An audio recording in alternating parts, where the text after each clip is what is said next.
ওদালগুৰি জিলা প্ৰশাসনে প্ৰায় সম্পূৰ্ণ কৰি তুলিছে বিটিআৰ নিৰ্বাচনৰ প্ৰস্তুতি। জিলাখনৰ 10টা পৰিষদীয় সমষ্টিত আছে 7,39,114 জন ভোটাৰ। ভোট দিয়াৰ বাবে থাকিব 937টা ভোট কেন্দ্ৰ। নতুনকৈ সংযোজন হোৱা শোণিতপুৰ আৰু বিশ্বনাথ জিলাত থাকিব 30টা ভোট কেন্দ্ৰ। 27 তাৰিখৰ পৰা জিলা আয়ুক্তৰ কাৰ্যালয়ত প্ৰদান কৰা হৈছে মনোনয়ন পত্ৰ। 2 ছেপ্টেম্বৰৰ দিনৰ 3 বজালৈকে দাখিল কৰিব পাৰিব মনোনয়ন পত্ৰ। আৰু এই সন্দৰ্ভত আমাক সবিশেষ জনাব মুছাদ্দিক হুছেইন। 22 ছেপ্টেম্বৰত অনুষ্ঠিত হ'ব বিটিচি নিৰ্বাচন আৰু এতিয়া বিটিচি নিৰ্বাচনৰ বাবে পূৰ্ণ আচলতে প্ৰস্তুতি চলিছে সমান্তৰালভাৱে কোকৰাঝাৰ, বাক্সা, ওদালগুৰি, তামুলপুৰত। আৰু এই মুহূৰ্তত মই আছোঁ ওদালগুৰিত। বিশেষকৈ এইবাৰ ওদালগুৰিত প্ৰায় 61খন গাঁও আচলতে অন্তৰ্ভুক্ত কৰা হৈছে আৰু ওদালগুৰি জিলাৰ কাৰণে আচলতে অতি এটা ডাঙৰ সমষ্টি হিচাপে পৰিচিত হৈছে। বিশেষকৈ গহপুৰৰ বহু লোক আচলতে ইয়াত এইবাৰ প্ৰায় 54,000 ভোটাৰ ইয়াত সন্নিৱিষ্ট কৰা হৈছে আৰু যাৰ ফলত এতিয়া সম্পূৰ্ণভাৱে আচলতে সমগ্ৰ ওদালগুৰিত যি আচলতে তেওঁলোকৰ ভোট কেন্দ্ৰ আছে, ভোট কেন্দ্ৰসমূহ কি ধৰণে কৰিছে বা এই গোটেই নিৰ্বাচনী প্ৰক্ৰিয়াটো কি ধৰণে আগুৱাই লৈ যাব বা মনোনয়ন পত্ৰ কি ধৰণে দাখিল কৰিব লাগিব সমগ্ৰ বিষয় জানিবৰ কাৰণে মোৰ লগত আছে আয়ুক্তগৰাকী। মই পোনে পোনে তেখেতৰ ওচৰলৈ গৈছোঁ আৰু তেখেতৰ পৰা জানিম ছাৰ বিশেষকৈ এই নিৰ্বাচনটো আহি পালে 22 এপ্ৰিলত অনুষ্ঠিত হ'ব। তাৰপিছত পৰ্যায়ক্ৰমে যিখিনি আচলতে কোড অফ কণ্ডাক্ট লাগি গৈছে আৰু কেনেধৰণে আপোনালোকে গোটেই প্ৰস্তুতিটো আগুৱাই লৈ যাব, ৰাইজৰ সুবিধাৰ্থে কি আপোনালোকে আহ্বান জনাব ৰাইজক? প্ৰথম কথা হ'ল যিখিনি পলিং ষ্টেচন আমাৰতো নৰ্মেলি ওদালগুৰি ডিষ্ট্ৰিক্টত 841 পলিং ষ্টেচন আছিল আগতে আৰু এইবাৰ বিশ্বনাথ চাৰিআলি, শোণিতপুৰ আৰু দৰং এই তিনিটা ডিষ্ট্ৰিক্টৰ পৰা আমি টোটেল পলিং ষ্টেচন আমি বিশ্বনাথৰ পৰা পাইছোঁ আমি 30টা পলিং ষ্টেচন। শোণিতপুৰত হ'ব আমাৰ 16টা পলিং ষ্টেচন আৰু দৰঙৰ ক্ষেত্ৰত হ'ব আমাৰ 8টা পলিং ষ্টেচন। গতিকে সেই পলিং ষ্টেচনখিনিত আমি ইতিমধ্যে আমাৰ দৰঙৰ যিখিনি পলিং ষ্টেচন সেই ক্ষেত্ৰত প্ৰব্লেম নহয়, কিন্তু কাৰণ সেই গোটেই ডিষ্ট্ৰিক্টটোৱে আমাৰ লগত মানে কি একেবাৰে কণ্টিগুৱাছ একেলগে লগালগি। কিন্তু শোণিতপুৰ আৰু বিশ্বনাথৰ যিখিনি গাঁও এই গাঁওখিনি মানে কেৱল ছেটেলাইট টাইপ। সেইকাৰণে আমাৰ শোণিতপুৰৰ আৰু বিশ্বনাথ ডিষ্ট্ৰিক্টৰ যি আয়ুক্ত, জিলা আয়ুক্ত তেখেতসকলৰ সহযোগত ইতিমধ্যে আমি ছেক্টৰ প্লেন, জোনেল প্লেন বনাইছোঁ আৰু সেই অনুযায়ী আমি আমাৰ ছেক্টৰ জোনেল পঠাই আমি ট্ৰেন্সপৰ্ট প্লেনটো কৰিম। যিখিনি পলিং পাৰ্চনেল আমি ওদালগুৰি ডিষ্ট্ৰিক্টৰ পৰাই পঠাম আৰু সেই পলিং পাৰ্চনেলখিনি তাত ভোট গ্ৰহণ কৰি তাৰ পৰা গোটেইখিনি আনতে যিখিনি সহায় কৰিব লাগে দৰং বা শোণিতপুৰ বা বিশ্বনাথ ডিষ্ট্ৰিক্টে সেইখিনি সহায় আমাক কৰিব আৰু আমাৰ নিজৰ ছেক্টৰ জোনেল অফিচাৰ তাত থাকিব। তাৰোপৰি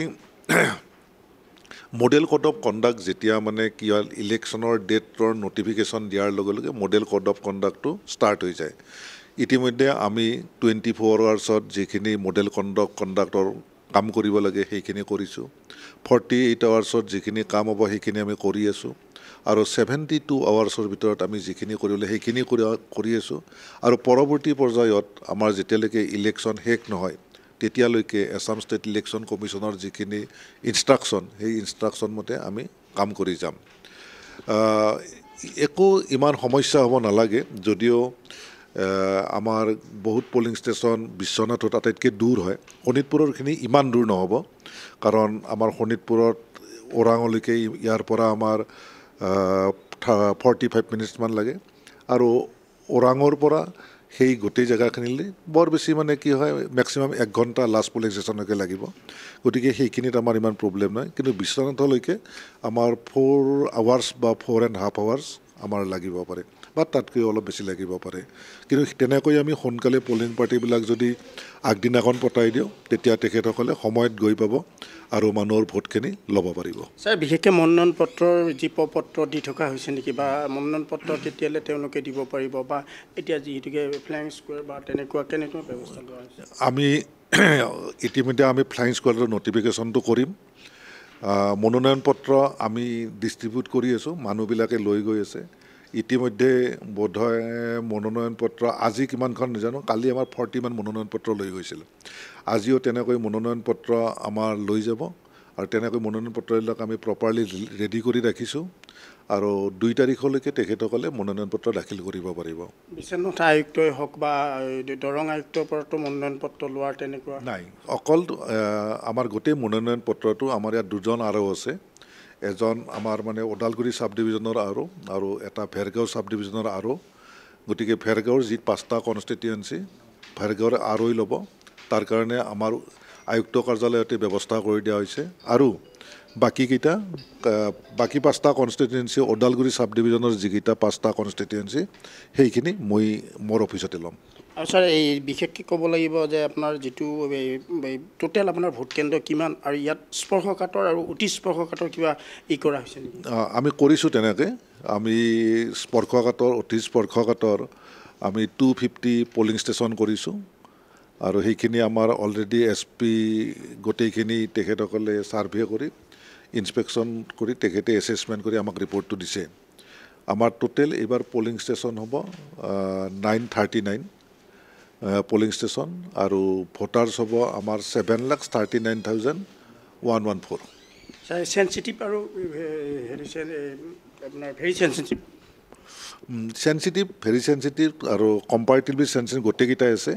আজি মোক মানে ৰিপৰ্টটো তেখেতে হোৱাটছআপত দিছে, মই চাইছোঁ, একজাক্ট নাম্বাৰটো মনত নাই, কিন্তু টোটেল 250 মান হ'ব। নিৰাপত্তাৰ ব্যৱস্থা ছাৰ? নিৰাপত্তাৰ ব্যৱস্থা অলৰেডি মই SP মই কথা পাতিছোঁ। আমাৰ নিৰাপত্তাৰ ব্যৱস্থাটো যিখিনি এটা ইলেকশ্যন চলাবলৈ দৰকাৰ সেই গোটেই প্ৰয়োজনীয় নিৰাপত্তাৰ ব্যৱস্থাখিনি আমি কৰিম আৰু তাত কোনো মানে প্ৰব্লেম নহয়। 2 তাৰিখে কেইটা বজালৈ ছাৰ থাকিব মনোনয়ন পত্ৰ? 3 বজালৈ। এয়া আছিল আচলতে ওদালগুৰি আয়ুক্ত। মই ওদালগুৰি আয়ুক্তগৰাকীৰ লগত ইতিমধ্যে সমগ্ৰ কথা আচলতে তেখেতে নিৰ্বাচনৰ ক্ষেত্ৰত ক'লে আৰু এয়া আচলতে সাধাৰণভাৱে ক'ব লাগিব প্ৰায় 7 লাখতকৈ অধিক ভোটাৰে ভোটদান কৰিব আৰু ইতিমধ্যে যি মনোনয়ন পত্ৰ দাখিল কৰিব বা আপোনাক এই মুহূৰ্তত ধন্যবাদ জ্ঞাপন কৰিছোঁ।